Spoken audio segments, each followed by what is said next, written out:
ఏకపంట విధానం కంటే బహుళ పంటల సాగు రైతులకు కలిసొస్తుంది. అందులోనూ సహజ, సేంద్రియ విధానాల సాగుతో సాగు ఖర్చులు తగ్గడమే కాకుండా ఆరోగ్యకర పంటలు పండించే అవకాశం ఎక్కువ. రైతులంతా ఇలాంటి పంటలు పండిస్తే వ్యవసాయ సుస్థిరతను కాపాడుకునే అవకాశం ఉంటుందని గుర్తించిన సేవ్ సంస్థ నిర్వాహకులు విజయరాం కొన్ని సంవత్సరాలుగా నిర్విరామ కృషి చేస్తున్నారు. అందులో భాగంగానే కృష్ణా జిల్లా గూడూరు మండలం పినగూడూరు లంక గ్రామంలోని తన వ్యవసాయ క్షేత్రంలో 1 ఎకరం విస్తీర్ణంలో సౌభాగ్య పేరుతో 64 పంటలను సాగు చేస్తున్నారు. తక్కువ నీటి వినియోగంతో పసుపు, మునగ, వట్టివేరు, అరటి, బొప్పాయి, అల్లం, మిరియాలు, కరివేపాకుతో పాటు వివిధ రకాల కూరగాయలు, ఆకుకూరల సాగు చేపట్టారు. ఈ విధానాన్ని తెలుగు రాష్ట్రాల్లోని రైతులకు చేరువ చేయాలన్న ఉద్దేశంతో దాదాపు 3000 మందికి ఈ నెల 15 నుంచి జనవరి 15 వరకు బ్యాచ్ల వారీగా పినగూడూరు లంక వ్యవసాయ క్షేత్రంలో శిక్షణ కార్యక్రమం ఏర్పాటు చేశారు. ఆంధ్రప్రదేశ్, తెలంగాణలో ప్రధానమైన పంట వరి. వరి ద్వారా ఆదాయము అంతంత మాత్రమే. వరిని పూర్తిగా మానేమని చెప్పడం లేదు. మన రాష్ట్రంలో 3 నుంచి 5% వరిని తగ్గించే ప్రయత్నంలో భాగం కింద మెట్ట సేద్యం, భూమిని ఎత్తులేపుకోవడం. మాగాణి భూమిలో మనకున్న భూమిలో ఎకరంలో 10% చెరువు తవ్వితే వచ్చే మట్టిని మెట్ట భూమిగా మార్చుకోవాలి. దీంట్లో ప్రధానమైన సూత్రం అది. దాంట్లో ఈ సౌభాగ్యం సాగు ఈ విధానం నమూనాని 7 సంవత్సరాలు దీని మీద రకరకాల ప్రయోగాలు చేసి దీన్ని డిసెంబర్ 15 నుంచి జనవరి 15కి ఆంధ్రప్రదేశ్, తెలంగాణలో 3000 మందికి ఇది శిక్షణ ఇవ్వటానికి ప్రయత్నం చేస్తున్నాము. ట్రాక్టర్ దున్నటం అనేది భవిష్యత్తులో దీంట్లో ఉండదు. ఇంకా ఒక అడవి రూపం వస్తుంది. దీంట్లో ఎకరంలో 3 లక్షల ఆదాయాన్ని దీంట్లో రుజువు చేయించడానికి ఈ నమూనాని తయారు చేశాము. వరిలో ఎంతైతే నీరు వాడుతున్నామో దీంట్లో వాడే నీరు 1 నుంచి 2% నీరు మాత్రమే వాడతాము.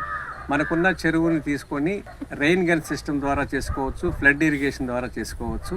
మన ఇంటికి కావాల్సిన అన్ని రకాల వస్తువులు దీంట్లో దొరుకుతాయి, ఉప్పు తప్ప. సామాజిక బాధ్యతగా ప్రతి రైతు ఇలా చేయటం వల్ల భూతాపం తగ్గుద్ది. అలాగే పోషక విలువలతో కూడిన ఆహారం మనందరికీ అందుద్ది. సౌభాగ్యం సాగు ప్రధానంగా వచ్చే ఆదాయ వనరు తీసుకుంటే పసుపు, మునగ, ఒట్టివేరు ద్వారా మనకి ఆదాయం వస్తుంది.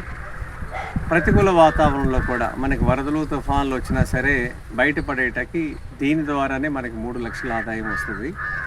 ఇవి కాకుండా అంతర పంటల ద్వారా వచ్చే దీంట్లో అన్ని రకాల ఆకుకూరలు, కూరగాయలు, అలాగే దుంపజాతులు, కంద, ముల్లంగి, అల్లము, బీట్రూటు, క్యారెట్ ఇవన్నీ కూడా మనకి అంతర పంటలుగా వస్తాయి. అలాగే ఆకుకూరలు, కూరగాయలు అన్ని రకాలు వస్తాయి. 9 రకాల పళ్ళ జాతులు వస్తాయి దీంట్లో. ఇవన్నీ కలుపుకుంటే 64 రకాల పంటలు దీంట్లో ఉన్నాయండి. ఇది 1 ఎకరంలో. దీన్ని పావు ఎకరం చేసుకోవచ్చు, అర్ధ ఎకరం చేసుకోవచ్చు, ఎకరం చేసుకోవచ్చు. అనుభవం వచ్చినాక పెంచుకోవాలని చెప్తున్నాము. మన ఇంటికి సంబంధించిన అవసరాలన్నీ కూడా ఏది కొనుక్కోకుండా, బజారు మీద ఆధారపడకుండా ఇది మనం చేసుకుని ఉప్పు కోసమే మనం బయటికి వెళ్ళాలి గ్రామం దాటి అనే ఒక ఆలోచనతో పాలేకర్ గారు నాకు ఇదంతా కూడా ప్రేరణ, స్ఫూర్తి.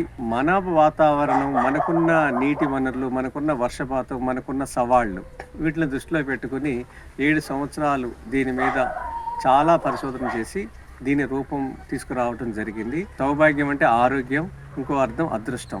అంటే ఆరోగ్యం అంటే మట్టి ఆరోగ్యం కోసం మనం పాటుపడాలి.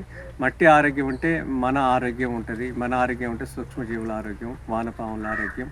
వ్యవసాయం చేసేది నిజానికి అవి కాబట్టి వాటి ఆరోగ్యం కోసం ఇన్ని రకాల అర్థాలు వచ్చిన దానికి సౌభాగ్యం అనే పేరు పెట్టడం జరిగింది. ఎవరైతే ఆసక్తి ఉన్నారో వాళ్ళు డిసెంబర్ 15 నుంచి జనవరి 15లో రావాలని కోరుకుంటున్నాము.